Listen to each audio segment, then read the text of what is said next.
তাহলে আপনি আমি মুসলমান, আপনার আমার জীবন শুরু হলো আজান আর ইকামাত দিয়ে। আপনার আমার জীবনে যখন শেষ নামাজটা হবে তখন ওই আল্লাহু আকবার প্রথম তাকবীর জানাজার হবে, কথা বলেন ঠিক কিনা? যখন তোমাকে জানাজার 4 তাকবীর আল্লাহু আকবার দিয়া জানাজার দোয়া পড়াইয়া যখন তোমাকে কবরে নামাই দিবে তখন তোমার জন্য দোয়া পড়বে বিসমিল্লাহি ওয়া আলা মিল্লাতি রাসূলুল্লাহ, কথা বলেন ঠিক কিনা? তখন তোমাকে আল্লাহ রাসূলের দলে তোমাকে রেখে দিবে। ঈমানের পথে অবিচল থেকে আমার মরণ যেন হয়। ঈমানের পথে অবিচল থেকে আমার মরণ যেন হয়। তোমারই কাছে মিনতি আমার,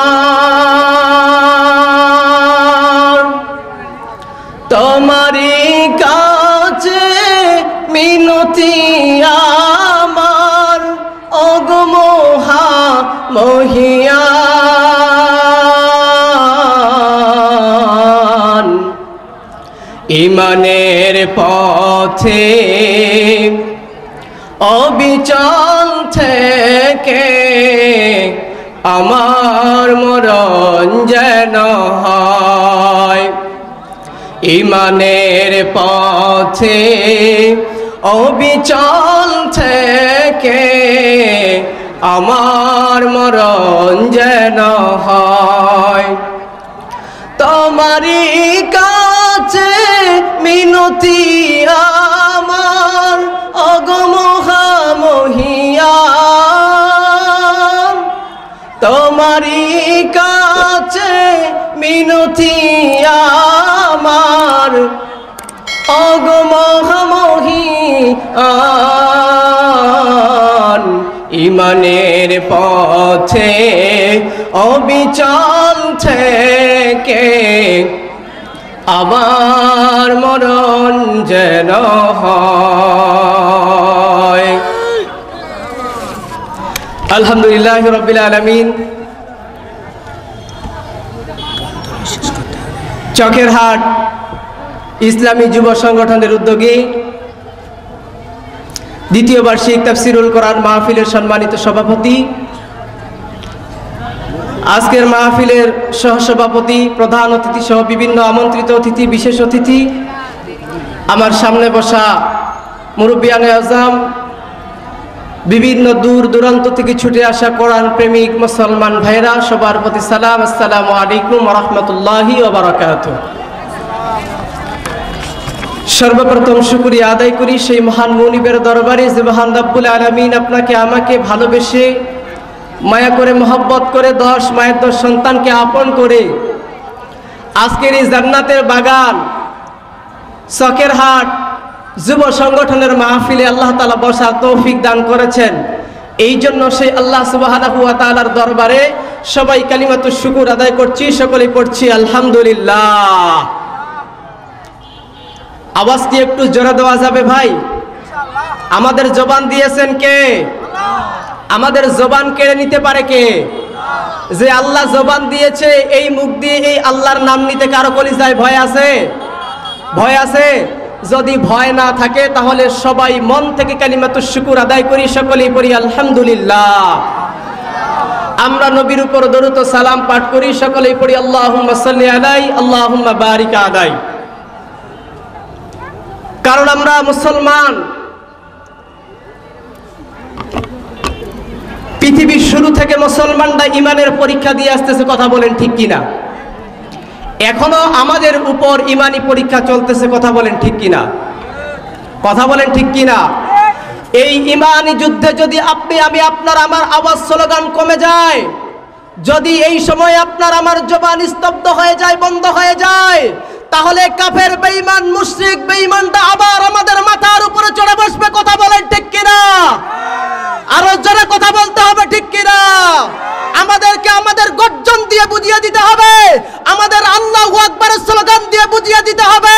বেঈমান নাস্তিকরা তো ষড়যন্ত্র করে ইসলামের বিরুদ্ধে, মুসলমানের বিরুদ্ধে, আমরা চুপ হয়ে থাকবো না। আমাদেরকে দমিয়ে রাখার ক্ষমতা কারো নাই। কথা বলেন ঠিক কিনা? জোরে কথা বলতে হবে, ঠিক কিনা?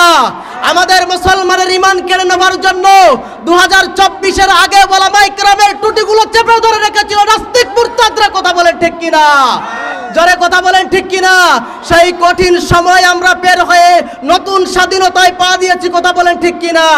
আবার নতুন স্বাধীনতার শুরুতেই যদি কেউ এই বাংলার জমিনে বিশৃঙ্খলা সৃষ্টি করতে চায়, চাঁদাবাজি করতে চায়, আমরা জীবনের শেষ রক্ত দিয়ে হলেও যদি স্ত্রীকে বিধবা করতে হয়, সন্তানকে এতিম করতে হয়, আল্লাহর দ্বীন বাস্তবায়ন করার জন্য যদি হাতে হ্যান্ডকাপ পড়তে হয়, পায়ে বেড়ি পড়তে হয়, যদি জেলখানায় যেতে হয়, যদি ফাঁসির মঞ্চে চড়তে হয়, কালা কালা জীবনের শেষ রক্ত দিয়ে ইসলামের বিজয় করতে চান মুসলমান, দু হাত তুলে আমার আল্লাহকে দেখিয়ে দেন। রাজি আছেন তো? ইনশাআল্লাহ রাজি আছেন? কারণ দেখবেন জয় বাংলার স্লোগান দিলে মুসলমানরা যদি জয় বাংলার স্লোগান দেয় মুসলমানরা ভয় করে না। যদি বিএনপির স্লোগান দেওয়া হয় কেউ ভয় করে না। কিন্তু বেঈমান আর মুশরিকদের হৃদয়ে যখন এই আওয়াজটা যায় আল্লাহু আকবারের ধ্বনি, তখন তাদের হৃদয়ে কি এমন যুদ্ধের চেতনা শুরু হয়ে যায় যে তারা মনে করে যে আল্লাহু আকবারের ধ্বনি দিয়েছে, এই ধ্বনিতে তাদের সাথে টিকে থাকা যাবে না। কথা বলেন ঠিক কিনা? আমাদেরকে মনে রাখতে হবে যে আপনি আমি মুসলমান, আপনার আমার দিন কি বলেন? জোরে বলেন। আজকে আমার আলোচনার কোনো ভূমিকা নাই, ভূমিকা ছাড়াই কিছু সংক্ষিপ্ত বক্তা আসার আগ পর্যন্ত কিছু কথা আমি বলবো আপনাদের সামনে। আপনার আমার দিন কি বলেন? জোরে বলেন। আমাদের কোরআন কয়টা? আমাদের নবী কয়জন? জোরে বলেন। তাহলে আমাদের মুসলমানের ভিতরে কোনো পার্থক্য থাকতে পারে? পারে। আপনাকে আমাকে সবাইকে কোরআনের ছায়াতলে আসতে হবে। কথা বলেন ঠিক কিনা? জোরে কথা বলেন ঠিক কিনা? এখন সামনে আমাদের একটাই চিন্তা, আমাদের একটাই চেতনা, আগামীর দিন বাংলাদেশের দিন করতে হবে। কথা বলেন ঠিক কিনা? আগামীর দিনে যেন আলেমরা নেতৃত্ব দিতে পারে এই বাংলাদেশে। কথা বলেন ঠিক কিনা? আমরা এই বাংলাদেশকে খুন মুক্ত করতে চাই, আমরা এই বাংলাদেশকে রাহাজারি মুক্ত করতে চাই, আমরা এই বাংলার জমিনকে ধর্ষণ মুক্ত করতে চাই, আমরা এই বাংলার জমিনে আমরা সুদ ঘুষ জেনা ব্যভিচার মুক্ত করতে চাই। কথা বলেন ঠিক কিনা? আর বাংলার জমিনে আমরা কাউকে লুটপাট করে খেতে দিব না। কথা বলেন ঠিক কিনা? অনেক চোখ রাঙিয়েছ আমাদের আলেমদেরকে। কথা বলেন ঠিক কিনা? আমাদের কোরআনের পাখি আল্লামা সাঈদীকে, আমাদের কোরআনের পাখি আল্লামা সাঈদীকে মিথ্যা ধর্ষণ মামলা দিয়ে 13টি বছর যারা কারাগারে বন্দী করে রেখেছিল এবং শেষ প্রান্তে তাকে হত্যা করে মেরে ফেলেছে, আমরা প্রধান উপদেষ্টার কাছে এই চকের হাট যুব সমাজের মাহফিল থেকে জানিয়ে দিতে চাই, আল্লামা সাঈদীর হত্যার পিছনে যারাই হাত রয়েছে যাদের, তাদেরকে আইনের আওতায় এনে তাদেরকে বাংলাদেশের সর্বোচ্চ শাস্তি মৃত্যুদণ্ডের আইন কার্যকর করতে হবে। কথা বলেন ঠিক কিনা? জোরে কথা বলেন ঠিক কিনা? আমরা অনেক অন্যায় বাংলার জমিনে সহ্য করে এসেছি। কথা বলেন ঠিক কিনা? কথা বলেন। এই দেশ আলেম ওলামার দেশ। কথা বলেন ঠিক কিনা? এই দেশ পীর মাশায়েখদের দেশ। কথা বলেন ঠিক কিনা? এই দেশ মুসলমানদের দেশ। কথা বলেন ঠিক কিনা? এই জন্য আপনাকে আমাকে প্রস্তুত হতে হবে, আপনাকে আমাকে তৈয়ার থাকতে হবে যে যেই মুহূর্তে বেঈমান নাস্তিকরা আমাদের বিরুদ্ধে ষড়যন্ত্র করে উঠবে, যেইভাবে 5ই আগস্টের আগে ছাত্র ভাইরা যুবক ভাইরা যেভাবে একতাবদ্ধ হয়ে এই বাংলাদেশকে স্বাধীন করেছে, আবার এভাবে ময়দানে যদি ঝাঁপিয়ে পড়তে হয়, কারা কারা পড়তে রাজি আছেন? দুটি হাত তুলে দেখান। রাজি আছি তো ইনশাআল্লাহ? রাজি আছি তো ইনশাআল্লাহ? তাহলে আপনি আমি মুসলমান, আমাদের মধ্যে কোনো দল থাকতে পারে না, আমাদের ভিতরে কোনো পার্থক্য থাকতে পারে না। কথা বলেন ঠিক কিনা? আমাদের দিন হলো ইসলাম, আমাদের কোরআনের ছায়াতলে আমাদেরকে আসতে হবে। কথা বলেন ঠিক কিনা? ও দুনিয়ার মুসলমান ইমানদার আল্লাহর গোলাম, আল্লাহ পাক রব্বুল আলামিন বলেছেন কোরআনুল কারীমের মধ্যে, ওমা খালাকতুল জিন্না ওয়াল ইনসা ইল্লা লিয়াবুদুন। ও দুনিয়ার মানুষ ভালো করে শোনো, আমি আল্লাহ পাক রব্বুল আলামিন তোমাদেরকে সৃষ্টি করেছি, দুনিয়ার মধ্যে পাঠাইছি। ও বান্দা, তুমি দুনিয়ার মধ্যে গিয়ে আমি আল্লাহর ইবাদত করবা। জোরে বলেন সুবহানাল্লাহ। কার ইবাদত করব আমরা? জোরে বলেন কার ইবাদত করব আমরা? আমরা আল্লাহর ইবাদত করব। সংক্ষিপ্ত 2 মিনিটে কথাটা বলে আমি শেষ করে দিব। মুসলমান, আপনি যখন দুনিয়ার মধ্যে জন্ম হইলেন, আল্লাহ আপনাকে তার ইবাদত করার জন্য সৃষ্টি করলো। এই আল্লাহর দ্বীন বাস্তবায়ন করার জন্য, আল্লাহর ইবাদত করার জন্য, আল্লাহর হুকুম মানার জন্য আপনাকে দুনিয়ার মধ্যে পাঠালো। আল্লাহ দ্বীন অনুযায়ী যখন আপনি দুনিয়ার মধ্যে আসলেন, আসার সঙ্গে সঙ্গে দুনিয়ার মধ্যে যখন আপনি ভূমিষ্ঠ হলেন, আমার আল্লাহ পাক রব্বুল আলামিন যখন তোমাকে তোমার মার গর্ভ থেকে দুনিয়ার মধ্যে পাঠাই দিল, তুমি যখন সঙ্গে সঙ্গে দুনিয়ার মধ্যে আসলে মুসলমান, ছেলে হোক কিংবা মেয়ে হোক, নর কিংবা নারী, বালক কিংবা বালিকা, যখন দুনিয়ার মধ্যে আসলো, সঙ্গে সঙ্গে ডান কানের মধ্যে আজান আর বাম কানের মধ্যে ইকিমাত। কথা বলেন ঠিক কিনা? আরো জোরে কথা বলেন ঠিক কিনা? ও দুনিয়ার মুসলমান, তাহলে আপনি আমি মুসলমান, আপনার আমার জীবন শুরু হলো আজান আর ইকামাত দিয়ে। আপনার আমার জীবনে যখন শেষ নামাজটা হবে, তখন ওই আল্লাহু আকবার প্রথম তাকবীর জানাজার হবে। কথা বলেন ঠিক কিনা? যখন তোমাকে জানাজার 4 তাকবীর আল্লাহু আকবার দিয়া জানাজার দোয়া পড়াইয়া যখন তোমাকে কবরে নামাই দিবে, তখন তোমার জন্য দোয়া পড়বে বিসমিল্লাহি ওয়া আলা মিল্লাতি রাসূলুল্লাহ। কথা বলেন ঠিক কিনা? তখন তোমাকে আল্লাহ রাসূলের দলে তোমাকে রেখে দিবে। ও দুনিয়ার মুসলমান, ভালো করে বুঝবেন, তাহলে আপনার জন্ম হলো ইসলামের কার্যকলাপ দিয়ে, আল্লাহর কোরআন দিয়ে। আপনি যখন কবরে চলে যাবেন, তখন আপনাকে এই কোরআনের রাসূলের সুন্নাহ দিয়ে আপনাকে কবরে নামা হবে।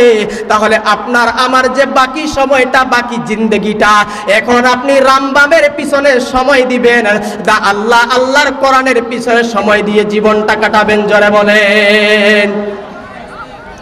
যদি আপনার আমার শুরু হয় আজান আর ইকমাত দিয়ে, আবার শেষ কথাটাও হয় জানাজা নামাজ দিয়ে, যদি আপনাকে আমাকে কবরে দেওয়া হয়, এই বাকি যে সময়টা আল্লাহ তাআলা দিয়েছেন কি করার জন্য? জোরে বলেন, কি করার জন্য? আপনাকে আমাকে আল্লাহর ইবাদত করতে হবে। ভাই, আরেকটি কথা আমি বলতে চাই, এই আজকে যুব সমাজের মাহফিল, কিসের মাহফিল?